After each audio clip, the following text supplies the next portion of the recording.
नाज़रीन आदाब, महाराष्ट्र कर्नाटक न्यूज में आपका खैर मकदम है। मैं हूं सैयद अहमद जिलानी और अब आइए रुख करते हैं महाराष्ट्र की खबरों का। मुंबई के आजाद मैदान में लेफ्ट जमातों ने एनआईए के जरिए साध्वी सिंह ठाकुर समेत दीगर 5 अफराद को क्लीन चिट देने के खिलाफ सख्त एहतजाज किया। साथ ही मालेगांव में बम धमाका मामले की जांच दोबारा सुप्रीम कोर्ट के जेर निगरानी करवाने की भी मांग की। लेफ्ट तंजीमों ने इल्जाम आयद किया कि मोदी हुकूमत मालेगांव में 8 बम धमाका मामले के असल मुजरिमीन को बचाने की कोशिशें कर रही है।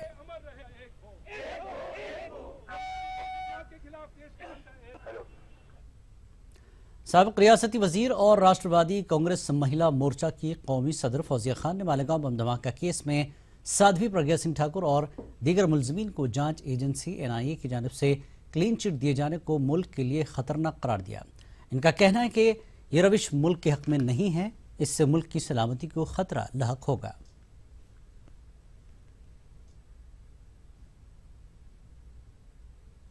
बात है ये कि जहाँ पर जुर्म को सज़ा मिलना चाहिए, वहाँ कोई भी जुर्म करता है तो उसको बिल्कुल इंसाफ मिलना चाहिए। आज के हालात में कोर्ट का काम अगर पुलिस कर रही है और इस तरह का माहौल हो रहा है तो इस देश में पूरी तरह डेमोक्रेसी ख़त्म हो रही है, बड़ी धोखे में है।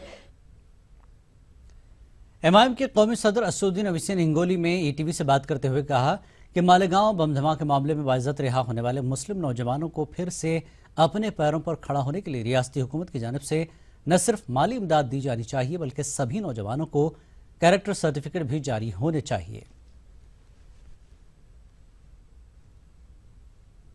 डिस्चार्ज कर दिया तो इन बच्चों की जो ज़िंदगी ख़राब हो चुकी है, इसके लिए जो हुकूमत है अभी महाराष्ट्र की हुकूमत, उसको आगे आकर इन बच्चों को कंपनसेशन देना चाहिए, गुड कैरेक्टर का सर्टिफिकेट देना चाहिए, क्योंकि ये इनके ऊपर कोई ऑफेंस नहीं था सिवाय एक बच्चे के जो रेल ब्लास्ट में उसमें कन्विक्शन आया।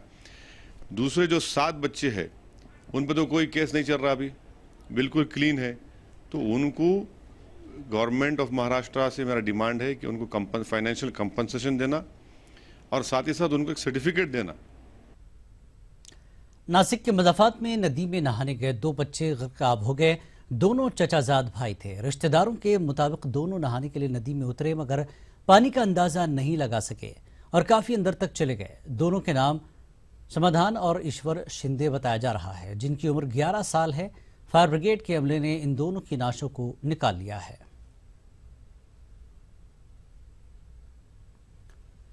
इक्कीस और 22 मई को कोल्हापुर में मुस्लिम मराठी साहित्य सम्मेलन का इनेकाद किया गया है। इस सम्मेलन में मराठी अदब से ताल्लुक़ रखने वाले मुस्लिम अदीब व शोरा के अलावा मुख्तलिफ दानिश्वर और माहिरीन शिरकत कर रहे हैं।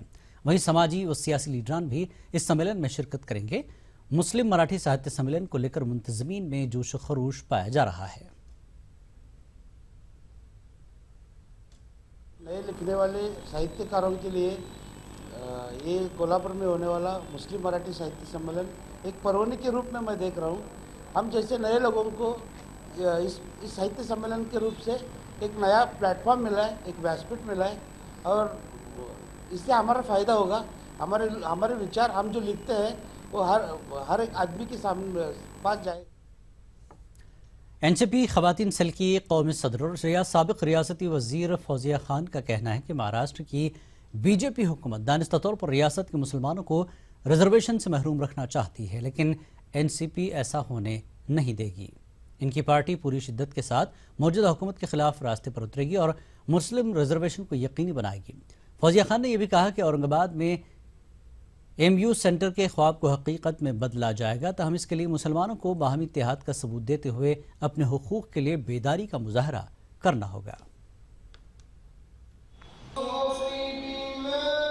रिजर्वेशन के बारे में जिसकी माइनॉरिटी वेलफेयर डिपार्टमेंट की मैं राज्य मंत्री थी, बड़ी मेहनत से बड़े स्टडी के साथ हमने मुस्लिम समाज को रिजर्वेशन और मराठा समाज को रिजर्वेशन देने का डिसीजन लिया है सरकार ने। जहाँ तक मुस्लिम समाज के रिजर्वेशन का सवाल है, वो इतनी अच्छी तरह किया गया था कि कोर्ट ने भी उसको अपहोल्ड किया। उसके बावजूद इस सरकार ने उसको कोल्ड स्टोरेज में रख दिया है। माइनॉरिटीज़ के लिए अच्छे दिन नहीं है, ऐसा मुझे लगता है। महाराष्ट्र विधानसभा की अपोजिशन लीडर राधा कृष्णा विखे पाटिल ने खुशखसाली से मुतासर मराठवाड़ा का 2 रोज़ा दौरा किया। अपने दौरे के अख्ताम पर अपोजिशन लीडर ने रियासत के किसानों की अबतर हालत के लिए रियासती हुकूमत को जिम्मेदार करार दिया। इनका कहना है कि ज़राअती निज़ाम पूरी तरह दरहम बरहम हो चुका है, किसानों का कोई पुरसाने हाल नहीं है। अदालत की फटकार के बावजूद हुकूमत टस से मस नहीं हो रही है। अगर किसानों को इंसाफ नहीं मिला तो कांग्रेस रास्ते पर उतरेगी। माननीय सुप्रीम कोर्ट और माननीय हाई कोर्ट ये अब सरकार को फटकार रही है कि हर एक क्षेत्र में, हर एक किसानों के मामले में, मदद देने के मामले में, दुष्काल जाहिर करने, सूखा जाहिर करने के मामले में सरकार क्यों झिझक रही है। हमने तो पहले से मांग की है, लेकिन फिर न्यायालय ने अभी फटकारा है सरकार को। अभी वो सूखा जाहिर करने की बात अब सरकार कर रही है। मैं समझता हूँ कि रास्ते पे हम आएंगे, आंदोलन के स्वरूप में सरकार को तो हम तो जवाब मांगेंगे, लेकिन अभी न्यायालय के सामने ये सब बात आई है, तो न्यायालय के सामने भी हम सरकार के खिलाफ किसानों के लिए हम न्याय मांगेंगे। खबरों का सिलसिला जारी रहेगा एक ब्रेक के बाद।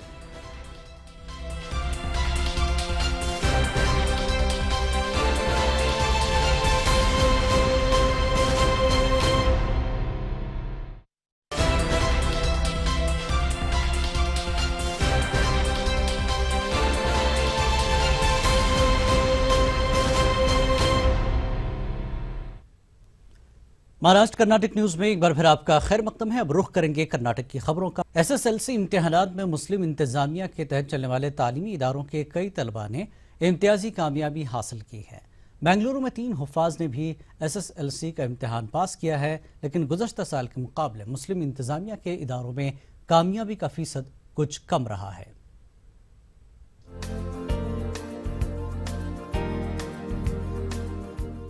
कर्नाटक में 10वीं जमात के नतायज सामने आ चुके हैं। इन इम्तिहानात में तलबा की कामयाबी का मजमूई फीसद 69.16 रहा है। गुज़श्ता साल के मुकाबले 2% की कमी आई है। इस लिहाज से मुस्लिम इदारों में भी तलबा की कामयाबी का फीसद कुछ कम ही हुआ है। बेंगलुरु के जामिया उल-उलूम में गुज़श्ता साल 7% नतायज आए थे, लेकिन इस बार यहाँ के नतायज 92.5% हैं। इसी तरह अलमीन तालीमी इदारे में भी कामयाबी का फीसद 92 रहा है। बेंगलुरु के कुव्वतुल इस्लाम, हुबली के अंजुमन इस्लाम के नतायज में भी कमी देखने को मिली है। साल जो है वो 100% रिजल्ट था हमारा, लेकिन मिसाल जो है कन्नड़ में वो बहुत सारे बच्चे फेल हुए हैं, क्योंकि हमारे पास बच्चे जो है पूरे हिंदुस्तान से आते हैं रेजिडेंशियल स्कूल में। उनकी जो है लैंग्वेज कन्नड़ा एकदम नहीं होती है, वो उसको सीखना, उसको समझना, उसको पढ़ना ज़रा उनके लिए मुश्किल है। इसमें ज़रा कोताही हुई है, इस वजह से रिजल्ट थोड़ा कम आया है। भले ही कामयाबी के फीसद में कमी आई हो, लेकिन मुस्लिम इदारे के हाई स्कूलों से कई तलबा ने इम्तियाजी कामयाबी हासिल की है। नासिर पब्लिक स्कूल में 3 हुफ्फाज ने एसएसएलसी का इम्तिहान पास किया है। इनमें 2 हुफ्फाज ने 90% से ज्यादा मार्क्स हासिल किए हैं।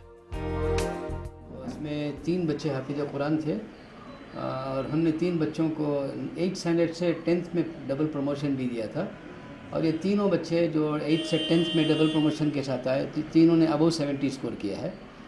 और बाकी 2 बच्चे जो हाफिज कुरान भी हैं वो माशाल्लाह 90 एंड अबव लेकर आए हैं। एक तालिब इल्म ने 97 मार्क्स मैथ्स में स्कोर किए हैं। दूसरी जानिब बीजापुर जिले के 2 तलबा ने एक साथ रियासत में 4था रैंक हासिल किया है। पुष्मा शिवानंद और सैयद माज इनामदार ने बीजापुर जिले में पहला मकाम और रियासती सतह पर 4था मकाम हासिल किया है। ETV news Bengaluru. एसएसएलसी के नताज में कर्नाटक के रायचूर के तलबा ने बेहतर मुजाहरा किया है। इस मरतबा रायचूर जिले को रियासत भर में 11वां मकाम हासिल रहा। रायचूर शहर के वेंकटेश नामी तालिब इल्म ने रियासती सतह पर 3रा मकाम हासिल किया।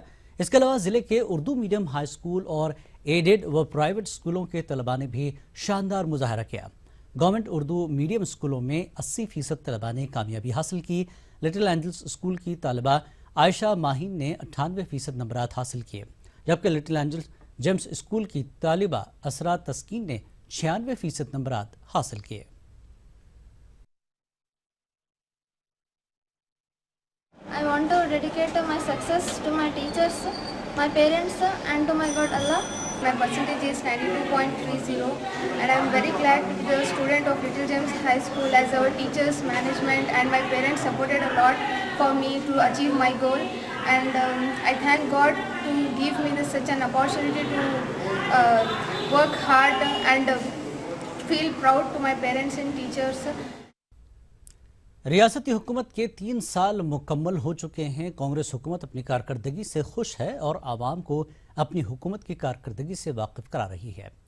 कारोबार के जिला पंचायत हॉल में एक इजलास में जिला इंचार्ज वजीर आरवी देश पांडे ने हुकूमत की कामयाबी की बात कही। इन्होंने कहा कि जिले में जो तरक्की हुई है वो सुनहरे हरूफ से लिखने के काबिल है। वज़ीर के हाल ही में अपोजिशन ने एक किताबचा जारी करते हुए सिद्धारमैया हुकूमत को आवाम मुखालिफ करार दिया था।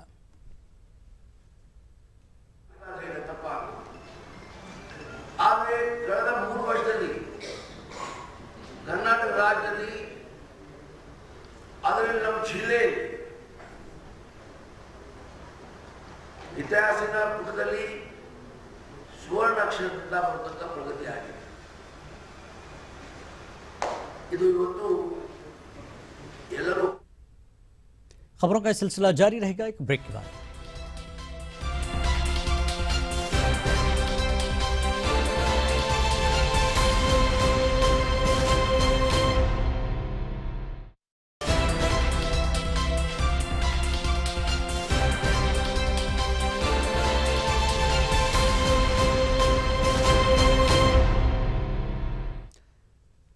महाराष्ट्र कर्नाटक न्यूज में एक बार फिर आपका खैर मकदम है। कर्नाटक की खबरें आप देख रहे हैं। शिमाली कन्नड़ा जिले के मनगोल तालुका के रहने वाले शकील अब्दुल्ला सैयद का केले का बाग बारिश और हवा के सबब जमीन बोस हो गया। शकील ने तकरीबन 4 एकड़ अराजी पर केले के दरख्त उगाए हैं। चंद दिनों में फसल की कटाई के लिए तमाम तैयारियां की जा रही थी। शिमाली कन्नड़ा जिले में भी खुशकसाली के सूरत हाल संगीन है।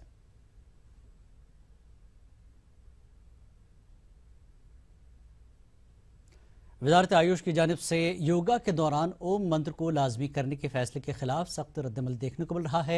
कर्नाटक माइनॉरिटी कमीशन की चेयरपर्सन बिल्किस बानो ने कहा है कि हुकूमत का ये फैसला सरासर गलत और गैर कानूनी है।